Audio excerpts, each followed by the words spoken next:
Hi ಎಲ್ಲರಿಗೂ ನಮಸ್ಕಾರ. So ಇವತ್ತಿನ ರೆಸಿಪಿಯಲ್ಲಿ ಅಕ್ಕಿ ಹಪ್ಪಳ ಹೇಗೆ ಮಾಡೋದು ಅಂತ ಹೇಳಿ ತೋರಿಸ್ತೀನಿ. ಅದು ನಮ್ಮ ಅಜ್ಜಿ ಸ್ಟೈಲಲ್ಲಿ ತುಂಬಾ ರುಚಿಯಾಗಿ ಬೇಗನೆ ಈಸಿಯಾಗಿ ಮಾಡ್ಕೋಬೋದು ಅಕ್ಕಿ ಹಪ್ಪಳನ. ಸೊ ಮೊದಲಿಗೆ ಇದಕ್ಕೆ ಮೇನ್ ಅಕ್ಕಿ ಬೇಕಲ್ವಾ. ಇಲ್ಲಿ ನಾನು ಎಳ್ಳು ಸೇರು ಅಕ್ಕಿನ ಬಳಸ್ಕೊಂಡು ಅಕ್ಕಿ ಹಪ್ಪಳ ಮಾಡೋಣ ಅಂತೇಳಿ ರೆಡಿ ಮಾಡಿಕೊಂಡೆ.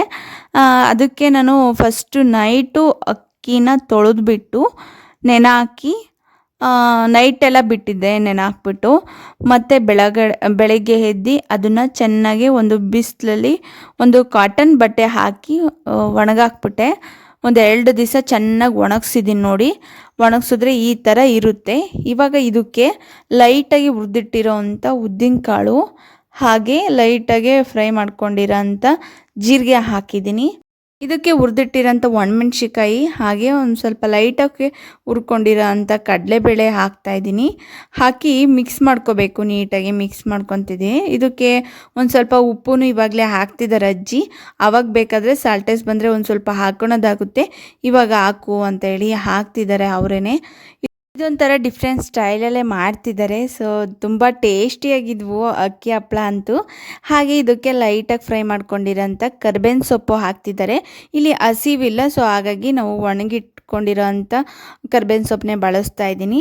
ಹಾಗೆ ಇದನ್ನು ಒಂದು ಬಾಕ್ಸ್ಗಾಗಲಿ ಒಂದು ಕವರ್ಗಾಗಲಿ ಹಾಕಿ ನಾನು ಮಿಲ್ಲಲ್ಲಿ ಹಾಕಿಸ್ಕೊಬರ್ತೀನಿ. ಸೊ ಮಿಕ್ಸಿ ಜಾರಲ್ಲಿ ಹಾಕೋಕ್ಕಾಗಲ್ಲ. ಸೊ ಹಾಗಾಗಿ ಹೋಗಿ ಮಿಲ್ಲಲ್ಲಿ ಹಾಕಿಸ್ಕೊಬಂದರೆ ನೀಟಾಗೆ ಪೌಡ್ರ್ ಆಗುತ್ತೆ. ಅಷ್ಟು ಚೆನ್ನಾಗಿ ಫೈನಾಗಿ ಪೌಡ್ರ್ ಆಗಿರುತ್ತೆ ನೋಡಿ, ಎಷ್ಟು ಚೆನ್ನಾಗಿ ಪೌಡ್ರ್ ಆಗಿದೆ ಅಂತೇಳಿ. ಇವಾಗ ಇದನ್ನು ಒಂದು ಸ್ವಲ್ಪನೇ ಮಾಡ್ಕೊತೀನಿ, ಒಂದೇ ದಿವಸ ಅಷ್ಟು ಮಾಡ್ಕೊಳಕ್ಕೆ ಹೋಗಲ್ಲ. ಹಾಗಾಗಿ ಒಂದು ತಪ್ಪಲಿಗೆ 2 ಚೊಂಬು ನೀರು ಹಾಕಿದ್ದೀನಿ. ಸೊ ಇವಾಗ ಅಜ್ಜಿ ಏನು ಮಾಡ್ತಿದ್ದಾರೆ ಅಂದರೆ ಒಂದು ಸ್ವಲ್ಪ ಹಿಟ್ಟನ್ನು ಹಾಕಿ ಅಕ್ಕಿ ಹಿಟ್ಟನ್ನು ಕೈಯಲ್ಲಿ ಉಂಡೆ ಇಲ್ದಂಗೆ ನೀಟಾಗಿ ಕದರ್ತಾ ಇದ್ದಾರೆ.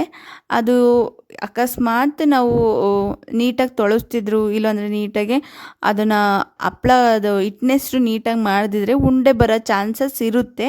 ಸೊ ಹಾಗಾಗಿ ಅಜ್ಜಿ ಫಸ್ಟೇ ಈ ಥರ ಮಾಡಿದ್ರೆ ಉಂಡೆ ಬರಲ್ಲ ಅಂಥೇಳಿ ಫಸ್ಟೇ ನೀಟಾಗಿ ಕದ್ರು ಬಿಟ್ಟು ಒಂದು ಕುದಿ ಬಂದಾಗ ಒಂದು ಸಲ ಇದು ಮುದ್ದೆ ಕೋಲಲ್ಲಾಗಲಿ ಇಲ್ಲಾಂದರೆ ಸ್ಪೂನಲ್ಲಾಗಲಿ ಅದರಲ್ಲಾಗಲಿ ಒಂದು ಸತಿ ತಿರುಗಿಕೊಂಡು ಇವಾಗ ಎಷ್ಟು ಬೇಕೋ ಅಷ್ಟು ನೋಡಿಕೊಂಡು ಅಕ್ಕಿ ಹಿಟ್ಟು ಹಾಕ್ಕೋಬೇಕು.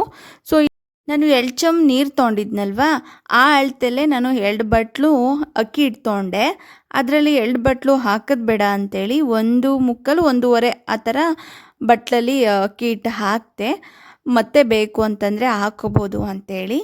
ಇದೊಂದು ಸ್ವಲ್ಪ ಚೆನ್ನಾಗಿ ಕುದಿಸ್ಬೇಕು. ನಾನಿಲ್ಲಿ ಸೋಡಾ ಬಳಸ್ತಿಲ್ಲ, ಸೊ ಸೋಡಾ ಹಾಕ್ತಿಲ್ಲ, ಸ್ಕಿಪ್ ಮಾಡಿದ್ದೀವಿ. ನೀವು ಬೇಕು ಅಂತಂದರೆ ಹಾಕ್ಕೋಬೋದು. ಹಾಗೆ ಗಾರ್ನಿಷ್ಗೋಸ್ಕರ ಲೈಟಾಗಿ ಹಪ್ಳದಾಗೆ ಚೆನ್ನಾಗಿ ಕಾಣಬೇಕು ಅಂತಂದ್ರೂ ಜೀರಿಗೆ ಆ್ಯಡ್ ಮಾಡ್ಕೋಬೋದು ಮೇಲ್ಗಡೆ. ಇನ್ನೊಂದು ಸ್ವಲ್ಪ ಉಪ್ಪು ಖಾರ ಏನಾದ್ರು ಕಮ್ಮಿ ಇದ್ದರೆ ಉಪ್ಪು ಖಾರನೂ ಆ್ಯಡ್ ಮಾಡ್ಕೋಬೇಕು ಫಸ್ಟೇ. ಸೊ ಇಲ್ಲಿ ನಂದೆಲ್ಲ ಕರೆಕ್ಟಾಗಿ ಐತೆ ಅಂತ ಅನ್ನಿಸ್ತು. ಸೊ ಹಾಗಾಗಿ ನಾವೇನು ಹಾಕಲಿಲ್ಲ. ಇವಾಗ ಒಂದು ಸ್ವಲ್ಪ ಕುದ್ದಾದ್ಮೇಲೆ ಒಂದು ಸ್ವಲ್ಪ ಹಸಿಟ್ಟು ಕಮ್ಮಿ ಬಿತ್ತು ಅಂತ ಅನ್ನಿಸ್ತು. ಸೊ ಅದಕ್ಕೆ ಇನ್ನೊಂದು ಸ್ವಲ್ಪ ಮಿಕ್ಕಿತ್ತಲ್ವ ಹಸಿಟ್ಟು, ಅದನ್ನು ಹಾಕಿದ್ವಿ.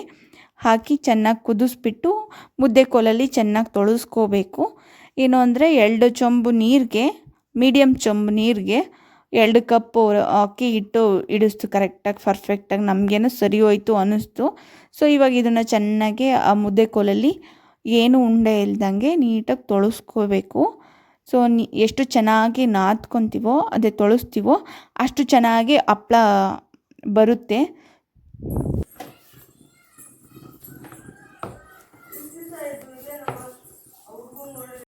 ಚೆನ್ನಾಗಿ ತೊಳಸ್ಬಿಟ್ಟು ಮುದ್ದೆ ಕಟ್ಟಿ ಒಂದು ಹಾಟ್ ಬಾಕ್ಸ್ಗೆ ಹಾಕಿಟ್ಟಿದ್ದೀವಿ, ಬಿಸಿ ಹಾರಬಾರ್ದು ಅಂತ ಹೇಳಿ. ಇವಾಗ ಅಜ್ಜಿ ಚಿಕ್ಕ ಚಿಕ್ಕದಾಗಿ ಉಂಡೆ ಮಾಡಿಕೊಡ್ತಿದ್ದಾರೆ. ನಾನು ಒತ್ತಿ ಒಂದು ಬಟ್ಟೆ ನೀಟಾಗಿರೋ ಒಂದು ಬಟ್ಟೆಗೆ ರೆಡಿ ಮಾಡಿ ಇಟ್ಕೊಂಡಿದ್ದೀನಿ. ಸೊ ಅದರೊಳಗೆ ಹಾಕ್ತಾಯಿದ್ದೀನಿ ಒಳಗಡೆನೇ ಇದು.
ನೋಡಿ ಒತ್ತಿದ್ದು ಆಗಿದೆ. ಇವಾಗ ಒಣಗಾಕಿದ್ದೀವಿ ಒಂದು ಬಟ್ಟೆಯಲ್ಲಿ.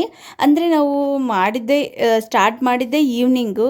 ನಾವು ರೆಡಿ ಅದು ಮಾಡೋಷ್ಟೊತ್ತಿಗೆ ಒಂದು ನೈಟ್ ಆಯಿತು. ನಾವು ಕಮ್ಮಿ ಕ್ವಾಂಟಿಟಿಯಲ್ಲಿ ಮಾಡಿದ್ರು ಒಂದು ಸ್ವಲ್ಪ ಟೈಮ್ ತೊಗೊಂಡು ಅಜ್ಜಿ ಹೆಲ್ಪ್ ಮಾಡಿದ್ರು. ಇನ್ನು ಆ ಟೈಮಲ್ಲಿ ಮೇಲ್ಗಡೆ ಸಪ್ರೇಟ್ ಬಿಸಿಲು ಒಣಗಕ್ಕೆ ಆಗಲಿಲ್ಲ. ಬ್ರೇಕ್ ಆಗೋ ಚಾನ್ಸಸ್ ಇರುತ್ತೆ. ಅದಕ್ಕೆ ಒಂದು ಸ್ವಲ್ಪ ಒಳಗಡೆನೇ ಆರ್ಕಣ್ಲಿ ಅಂತೇಳಿ ಅದ್ರ ಬಟ್ಟೆ ಮೇಲೆ ಹಾಕಿಬಿಟ್ಟು ಅದ್ರ ಮೇಲೆ ಇನ್ನೊಂದು ಬಟ್ಟೆ ಒದಿಸಿದ್ದೀವಿ. ಬೆಳಗ್ಗೆ ಈಗ ಹಾಕ್ಬೋದಲ್ವಾ, ಅವಾಗಾದರೆ ಒಂದು ಸ್ವಲ್ಪ ಆರಿರ್ತವೆ, ಆರಾಮಾಗಿ ಹಾಕ್ಬೋದು ಅಂತೇಳಿ ಹಾಗೆ ಬಿಟ್ವಿ. ಇನ್ನು ಅದ್ರ ಸುತ್ತೂರು ಲಕ್ಷ್ಮಣ ರೇಖೆ ಬರೆದಿದ್ವಿ. ಯಾಕೆ ಅಂತಂದರೆ ಒಳಗಡೆ ಹಾರಾಕೋದ್ರಿಂದ ಒಂದು ಸ್ವಲ್ಪ ಜಿರಳೆ ಆಗಲಿ ಇರುವೆ ಆಗಲಿ ಬರ್ತಿರ್ತವೆ, ಮೇಲ್ಗಡೆಯಿಂದ ಡಸ್ಟ್ ಬೀಳುತ್ತೆ.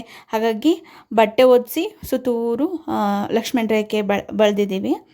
ಇನ್ನು ಇವು ಬಂದುಬಿಟ್ಟು ಒಂಥರ ಖಾರದ ಪುಡಿ ಬರುತ್ತಲ್ವ, ಮನೇಲಿ ಮಾಡ್ಕೊಂಡಿರೋದು ಖಾರದ ಪುಡಿ ಮತ್ತು ಎಕ್ಸ್ಟ್ರಾ ಜೀರಿಗೆ ಹಾಕಿ ಎಕ್ಸ್ಟ್ರಾ ಫ್ಲೇವರ್ಗೋಸ್ಕರ ಮಾಡ್ಕೊಂಡಿದ್ದಿತ್ತು. ಅದಕ್ಕೆ ಈ ಥರ ಕಲರ್ಸ್ ಬಂದಿದೆ.